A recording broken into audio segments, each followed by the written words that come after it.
Hello everyone, good morning to all of you and welcome to online study point.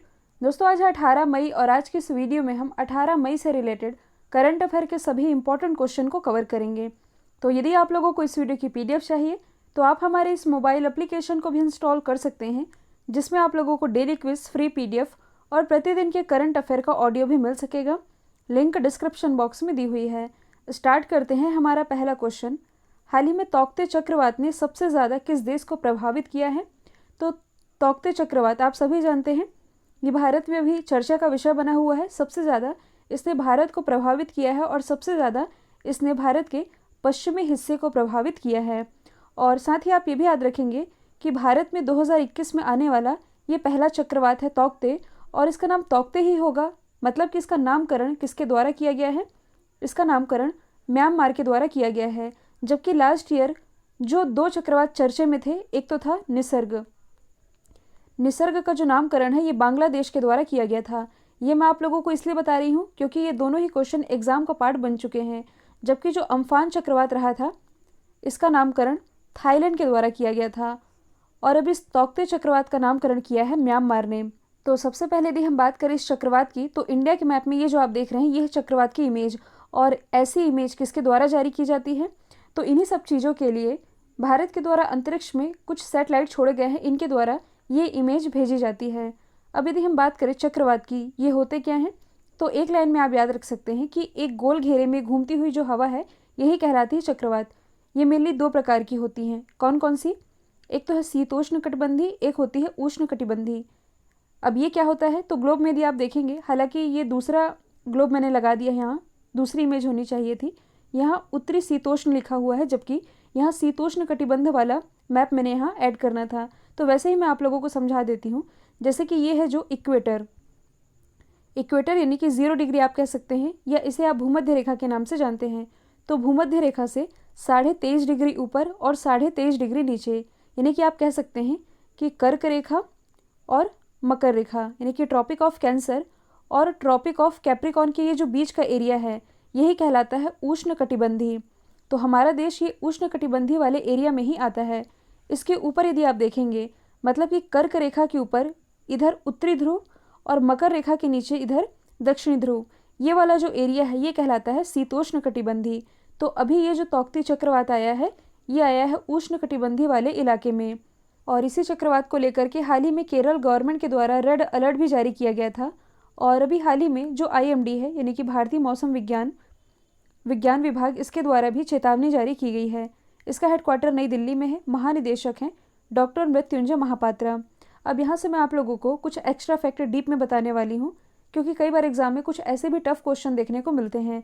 आपसे यदि ये पूछ लिया जाएगा कि ये जो तौकती चक्रवात चर्चे में रहा, ये किस तरह का चक्रवात था, तो इसे आप समझेंगे। देखिए, टाइप्स ऑफ साइक्लोन में डिप्रेशन स्टेज होता है, और यहाँ विंड की स्पीड लिखी हुई है कि किस स्टेज में वायु की गति क्या होती है। डिप्रेशन स्टेज सबसे कम है, 31 से 50 किलोमीटर वायु की गति इसमें दर्ज की जाती है। फिर इससे ज़्यादा है डीप डिप्रेशन स्टेज, फिर है साइक्लोन स्टॉर्म, फिर आता है सीवियर साइक्लोन स्टॉर्म, इसके बाद very and extremely severe cyclone storm, फिर अंतिम और सबसे खतरनाक है सुपर साइक्लोनिक स्टॉर्म, जिसमें कि वायु की जो गति है ये 200 किलोमीटर प्रति घंटे से भी अधिक होती है। तो यहाँ से मैं आप लोगों को ये बताना चाह रही हूँ कि ये जो तौकती चक्रवात है, इसकी स्पीड 155 किलोमीटर प्रति घंटे से भी अधिक दर्ज की गई है। तो अब आप इसकी कैटेगरी डिसाइड कर सकते हैं, ये किस कैटेगरी में आएगा? ये आएगा एक्सट्रीमली सीवियर साइक्लोन स्टॉर्म की कैटेगरी में। जबकि जो सबसे खतरनाक कैटेगरी है इसकी, सुपर साइक्लोन स्टॉर्म, ये कब आया था? लास्ट ईयर चर्चे में रहा जो अम्फान तूफान था, ये इसी कैटेगरी का था। और हाल ही में जो यूनाइटेड नेशन है, यानी कि संयुक्त राष्ट्र, इसके द्वारा हाल ही में एक रिपोर्ट भी जारी की गई है, जिसमें ये बताया गया है कि इसी अम्फान चक्रवात के दौरान जो अपना देश भारत है, इसे 14 अरब अमेरिकी डॉलर की क्षति भी हुई थी। तो ये भी आप याद रख सकते हैं। अगला क्वेश्चन है, दुश्मनों की मिसाइल को हवा में ही ध्वस्त करने वाले आयरन डोम सिस्टम को किस देश में विकसित किया गया है? तो ये भी चर्चे में रहा है। आयरन डोम सिस्टम, इसे डेवलप किया गया है इजराइल के द्वारा। कहने का मतलब है कि दुश्मनों की तरफ से आती हुई जो मिसाइलें हैं, मान लीजिए इधर है इजराइल और इधर गाज़ा पट्टी से फिलिस्तीनियों के द्वारा आक्रमण किया जा रहा है। मतलब कि गाज़ा पट्टी में जो हमास संगठन है, जिसे आतंकवादी संगठन माना जाता है यहाँ का, इसके द्वारा तेल अवीव पर यह आक्रमण किया जा रहा है। तो दुश्मनों की तरफ से आती हुई मिसाइलों को ये हवा में ही ख़त्म कर दे रहा है। इसके कारण ये चर्चे में बना हुआ है। इस सिस्टम का नाम है आयरन डोम सिस्टम, जिसे डेवलप किया गया है Israeli company Rafael advance defence system. अभी राफेल, इसमें आप कंफ्यूज नहीं होइएगा, क्योंकि भारत फ्रांस से खरीद रहा है राफेल विमान, लेकिन फ्रांस की किस कंपनी ने राफेल विमान को डेवलप किया है? डसॉल्ट एविएशन ने, ये दूसरी कंपनी है। जबकि यहाँ हम बात कर रहे हैं Israeli company Rafael advance defence system की, और जो इजरायली एरोस्पेस इंडस्ट्री है इसी के द्वारा इस आयरन डोम सिस्टम को बनाया गया है। और आप लोगों को जान करके ये आश्चर्य होगा कि इसका जो निशाना है इतना सटीक है। हालांकि 100% तो सटीक नहीं है, लेकिन 90% ये इसमें कारगर है कि ये दुश्मनों की मिसाइल, रॉकेट और ड्रोन की एग्जैक्ट लोकेशन को हवा में ही ट्रैक करके उसे हवा में ही ध्वस्त कर देता है। और एयर डिफेंस लड़ाकू विमानों और हेलीकॉप्टर को भी ध्वस्त करने की इसकी क्षमता है। मतलब आप ये सोच सकते हैं कि ये कितना पावरफुल है, इसके कारण ये चर्चे में आया है। अब आप लोगों के दिमाग में एक और सवाल आना चाहिए कि इजराइल के पास तो ऐसा सिस्टम है, क्या भारत के पास ऐसा कोई सिस्टम नहीं है? भारत के पास भी ऐसा अपना डिफेंस सिस्टम है, जिसे आप पाड और आर्ड के नाम से जानते हैं। पाड यानी कि पृथ्वी एयर डिफेंस और आर्ड यानी कि एडवांस एयर डिफेंस। तो ये तो हैं दो भारत के। और एक और भारत खरीदने जा रहा है जिसका नाम है S-400 मिसाइल। ये किससे खरीद रहा है? ये खरीद रहा है रशिया से। रशिया भारत को जल्द ही S-400 मिसाइल डिलीवर करेगा। S-400 पूरी दुनिया में चर्चा का विषय बना हुआ था। खास बात यह है कि S-400 के सामने कैसे भी मिसाइलें हों, ये आकर के मतलब कि S-400 इन्हें हवा में ही ख़त्म कर देता है। और आप सभी जानते हैं ये पूरा मुद्दा कहाँ से उठा है। अभी जो एक मस्जिद है जिसका नाम है अल अक्सा मस्जिद, जो कि स्थित है यरूशलेम में, मक्का और मदीना के बाद मुस्लिम का ये तीसरा पवित्र स्थल माना जाता है। पूरी घटना में मैंने आप लोगों को ऑलरेडी डिटेल में समझा रखी है। ये है गाज़ा पट्टी, और आप कह सकते हैं ये जो वेस्ट बैंक है, यहाँ फ़िलिस्तीनियों का इलाका है। मतलब कि इतने में बस फ़िलिस्तीनी हैं, इस वाले एरिया में और इस वाले एरिया में। तो इसी गाज़ा पट्टी से जो हमास संगठन है, जिन्हें ये आतंकवादी संगठन मानता है, इनके द्वारा इस तेल अवीव से, मतलब कि इसी तेल अवीव जो कि इजराइल के एरिया में आता है, इस पर आक्रमण किया जा रहा है। तो इसी से सुरक्षा के लिए इजराइल के द्वारा लगातार मिसाइलें भी छोड़ी जा रही है। तो ये है गोलन हाइट्स, जिसे लेकर के इजराइल और सीरिया के बीच विवाद है। इसी गोलन हाइट से निकलती है जॉर्डन रिवर, और जॉर्डन रिवर के बगल में, मतलब कि वेस्ट में आप कह सकते हैं, ये जो एरिया बसा है इसे वेस्ट बैंक कहते हैं। जो ईस्ट में बसा है इसे ईस्ट बैंक कहा जाता है। और ये जो जॉर्डन रिवर है ये आकर के कहाँ मिलती है? डेड सी में आकर के मिल जाती है। इसी डेड सी को लेकर के इजराइल और जॉर्डन के बीच भी विवाद है। अगला क्वेश्चन है, हाल ही में सिंथेटिक गांजा को बैन करने वाला विश्व का पहला देश कौन बना है? तो ये बन गया है चाइना। चाइना के द्वारा सिंथेटिक गांजा को बैन किया गया है। इसका वैज्ञानिक नाम है कैनबिस इंडिका। ये एक प्रकार का पौधा होता है जिसकी पत्तियों को पीस करके भांग तैयार किया जाता है। ये वही है जिससे कि नशा होता है। अच्छा, भांग को लेकर के भारत में क्या स्थिति है? तो देखिए, 19वीं सदी में जब ब्रिटिशों का शासन हुआ करता था भारत में, मतलब कि ब्रिटिश भारत में भांग के प्रयोग से बड़ी संख्या में जो भारतीय लोग हैं इनमें मानसिक संतुलन को खोने की जानकारी मिली थी। इसे ही ध्यान में रख करके भारतीय गांजा औषधि आयोग की स्थापना की गई थी। तो नशीली चीज़ों में, मतलब कि इस तरह की जो नशीली चीज़ें होती हैं इनकी अवैध तस्करी और यूथ में, मतलब कि युवाओं में इसकी लत को ध्यान में रखते हुए भारत में इसे बैन करने के लिए 1985 में लोकसभा में एनडीपीएस कहने का मतलब है narcotics drugs and psychotropic substance act, ये लाया गया था। और ये मात्र 4 दिन की बहस के बाद ही लोकसभा से पारित कर दिया गया था। तो युवाओं में इसका इस्तेमाल ना हो, इनकी लत ना लगे और इसकी अवैध तस्करी ना हो सके, इसके लिए भारत में इसे फ़िलहाल बैन किया गया है। और अभी हाल ही में चाइना के द्वारा इस सिंथेटिक गांजे को बैन कर दिया गया है। तो इसे लेकर के हर कंट्रीज़ के अपने अपने क्राइटेरिया हैं, अलग अलग नियम हैं। कुछ कंट्री इसे कम मात्रा के साथ अलाउ करती हैं, कुछ ज़्यादा मात्रा के साथ अलाउ करती है। जैसे कि कुछ दिन पहले मैंने आप लोगों को बताया था कि हाल ही में जो लेबनान है ये भांग की खेती को, मतलब कि औषधि उपयोगों के लिए भांग की खेती को वैध करने वाला पहला देश भी बना था। यहाँ हम बात कर रहे हैं चाइना की। हालांकि चाइना का डिस्कशन डेली ही आ रहा है। कुछ 3 फैक्ट है जो कि चर्चे में रहे हैं, वो मैं आप लोगों को बता देती हूँ। हाल ही में इसका जो रोवर है जुरोंग, ये मंगल की, मतलब कि मंगल ग्रह में ये लैंड कर चुका है। और जुरोंग ये यहाँ के अग्नि देवता के नाम पर रखा गया है। इसके रोवर का नाम, अंतरिक्ष से जो मलबा पड़ा हुआ है वेस्टेज सैटेलाइट, इसे हटाने के लिए चाइना नियो 1 सैटेलाइट लॉन्च करेगा, नियो 1 मिशन लॉन्च करेगा। और चाइना के द्वारा ये दावा किया गया है कि जल्द ही मतलब कि 2025 तक जो चाइना है ये विश्व में जनसंख्या के मामले में दूसरे स्थान पर आ जाएगा और इसे क्रॉस कर जाएगा भारत, क्योंकि हाल ही में चाइना में जो 7वीं जनगणना हुई है इसके अनुसार यह मामूली वृद्धि दर दर्ज की गई है। हाल ही में चर्चे में रही चूहा बारिश या आप कह सकते हैं माइस रेन, ये घटना कहाँ घटित हुई है? ये घटित हुई है ऑस्ट्रेलिया में। अब आप लोगों को लग रहा होगा कि चूहा बारिश क्या कहें इसे, कि क्या आसमान से चूहे बरस रहे हैं? तो देखिए ऐसा नहीं है। कहने का मतलब है कि हाल ही में ऑस्ट्रेलिया में चूहों की जो घटना है ये सामने आई है, जिसमें कि लाखों की संख्या में यहाँ जो चूहे हैं इन्हें मारा जा रहा है। क्यों मारा जा रहा है? क्योंकि इतनी मात्रा में ऑस्ट्रेलिया में फैल गए हैं कि प्लेग की घटना यहाँ निकल करके सामने आ रही है। और जैसे आप लोग घर में देखते होंगे तो 1 2 या 2 4 चूहे देखते होंगे, छोटे मोटे चूहे देखते होंगे। इस कदर यहाँ के लोग परेशान हैं कि एक एक कमरे भरे हैं और यहाँ वैक्यूम क्लीनर से चूहों को मारा जा रहा है और इन्हें जा करके फेंका जा रहा है। यदि आप यूट्यूब में इसके लिए एक वीडियो सर्च करेंगे तो आप लोगों को एक प्रॉपर वीडियो दिखेगा, जिसमें कि एक कचरेदान में भर के, आप कह सकते हैं कि वैक्यूम क्लीनर में भर के पहले तो चूहों को भरा जा रहा है, इसके बाद इसे मार मार के फेंका जा रहा है। इसे ही कहा जा रहा है माइस रेन, और इसी के कारण यहाँ प्लेग की घटना निकल करके सामने आ रही है। यदि हम बात करें ऑस्ट्रेलिया की, इसकी राजधानी कैनबरा, करेंसी है डॉलर, प्राइम मिनिस्टर है स्कॉट मॉरिसन। हाल ही में ऑस्ट्रेलिया, जापान और इंडिया के बीच स्काई पहल शुरू की गई है। कई बार मैंने बता रखा है स्काई क्या है, सप्लाई चेन रेसिलेंस इनिशिएटिव। और ऑस्ट्रेलिया और ये है तस्मानिया, दोनों के ही बीच में एक स्ट्रेट है जिसका नाम है बास स्ट्रेट। अगला क्वेश्चन है, गूगल क्लाउड ने स्टारलिंक इंटरनेट कनेक्टिविटी के लिए किसके साथ समझौता किया है? तो गूगल क्लाउड ने इसके लिए हाल ही में स्पेस एक्स के साथ समझौता किया है। आप लोगों को याद ही होगा स्टारलिंक परियोजना ये है क्या? तो जो एलन मस्क है, जो कि स्पेस एक्स के मालिक भी हैं, स्पेस एक्स जो कि एक प्राइवेट स्पेस कंपनी है, ये क्या चाह रहे हैं कि जैसे आप लोग मोबाइल यूज़ करते हैं तो उस मोबाइल का कहीं ना कहीं तो टावर होता ही होगा, तो टावर की जगह अब जो इंटरनेट है ये आप लोगों को सैटेलाइट के माध्यम से मिलेगा। ऐसी व्यवस्था कर रहे हैं एलन मस्क, और अपनी इस योजना के माध्यम से ये पूरी पृथ्वी को सैटेलाइट के माध्यम से कवर करना चाह रहे हैं।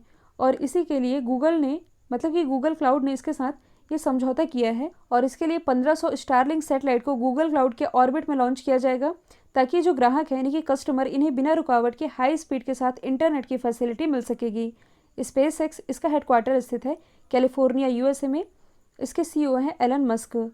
और स्पेस एक्स के द्वारा ही भारत का एक रिकॉर्ड तोड़ा गया था। भारत ने अपने एक ही रॉकेट से 104 सैटेलाइट लॉन्च करके एक रिकॉर्ड बनाया था।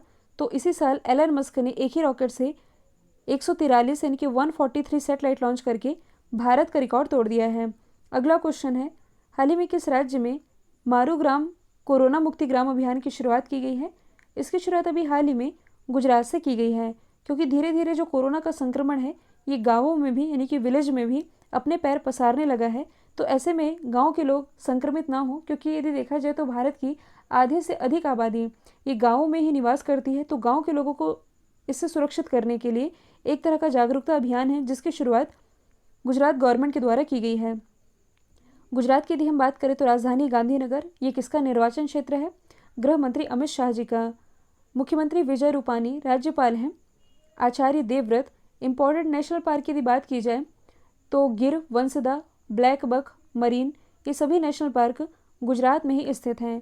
आसपास की लोकेशन यदि आप देखेंगे तो भावनगर में विश्व का पहला सीएनजी पोर्ट टर्मिनल स्थापित किया गया है। सुरेंद्रनगर में केवीआईसी के द्वारा, केवीआईसी यानी कि खादी एवं ग्राम उद्योग आयोग, इसके द्वारा भारत का पहला सिल्क प्रोसेसिंग प्लांट स्थापित किया गया है। जामनगर में भारत की सबसे बड़ी तेल रिफाइनरी है। और आप क्या रिलेट कर सकते हैं, ये है सूरत ये ताप्ती नदी के किनारे बसा हुआ है। ताप्ती नदी पर ही एक परियोजना है जिसका नाम है उकाई परियोजना। यदि आपसे पूछा जाए कि सूर्य की पुत्री इस नाम से किस नदी को जाना जाता है, तो ये ताप्ती नदी को ही जाना जाता है। अगला क्वेश्चन है, इंटरनेशनल बॉक्सिंग एसोसिएशन के द्वारा पुरुष विश्व मुक्केबाजी चैंपियनशिप 2021 ये किस देश में आयोजित की जाएगी? तो ये आयोजित की जाएगी सर्बिया में। और ये जो आयोजन है ये इंटरनेशनल बॉक्सिंग एसोसिएशन के द्वारा करवाया जाता है, जिसकी स्थापना 1946 में हुई। हेडक्वार्टर स्थित है लॉजन, स्विट्जरलैंड में। अध्यक्ष हैं उमर क्रेवलेव। प्रतियोगिता का आयोजन किया जाना है सर्बिया में, जो कि एक यूरोपीय कंट्री है। इसकी कैपिटल है बेलग्रेड, करेंसी है सर्बियाई दिनार। अच्छा, सर्बिया से ही कौन बिलोंग करते हैं? प्रसिद्ध टेनिस प्लेयर हैं जिनका नाम है नोवाक जोकोविक। अगला क्वेश्चन है, हाल ही में मिस यूनिवर्स 2020 का खिताब किसने जीता है? तो देखिए 2020 का ही ये जो खिताब है, कोरोना के कारण ये प्रतियोगिता नहीं आयोजित की गई थी, पोस्टपोन कर दी गई थी, जो कि अब हुई है 15 या 16 मई को, जिसमें कि विनर रही है मैक्सिको की एंड्रिया मेजा। एंड्रिया मेजा जिनकी इमेज आप देख पा रहे हैं, तो ये तो रही है पहले स्थान पर। दूसरे स्थान पर इसमें रही थी ब्राज़ील की जूलिया गामा और तीसरे स्थान पर रही थी पेरू की जानिक मेटेरा। तो टॉप 3 तो आपने याद कर ली, जिसमें कि पहली तो इम्पॉर्टेंट है। साथ ही आप ये भी याद रखेंगे कि इसमें इस प्रतियोगिता में भारत को रिप्रेजेंट कर रही थी एडलाइन कैस्टेलिनो, जो कि इसमें चौथे स्थान पर रही हैं। यदि हम बात करें मिस यूनिवर्स की, जो कि एक ब्यूटी कॉम्पिटिशन है, इसकी स्थापना 1952 में हुई। इसका हेडक्वार्टर स्थित है न्यूयॉर्क में और इसके अध्यक्ष हैं, इनका नाम है पाउला सुगार्ड। अगला क्वेश्चन है, हाल ही में भारतीय रेलवे ने 5 वर्षों में कितने रेलवे स्टेशनों में वाईफाई की सुविधा शुरू की है? तो बीते 5 वर्षों में इंडियन रेलवे के द्वारा कुल 6000 रेलवे स्टेशनों पर वाईफाई की सुविधा शुरू की गई है। इसकी जो शुरुआत है ये की गई थी जनवरी 2016 में मुंबई रेलवे स्टेशन से। तो मुंबई रेलवे स्टेशन से शुरू की गई और इसके हाल ही में 5 साल पूरे हो चुके हैं। और इसी के साथ हाल ही में झारखंड के हजीराबाग में वाईफाई की फैसिलिटी देने के साथ ही अब इसने कुल 6000 रेलवे स्टेशनों में अपनी वाईफाई की सुविधा कंप्लीट कर ली है।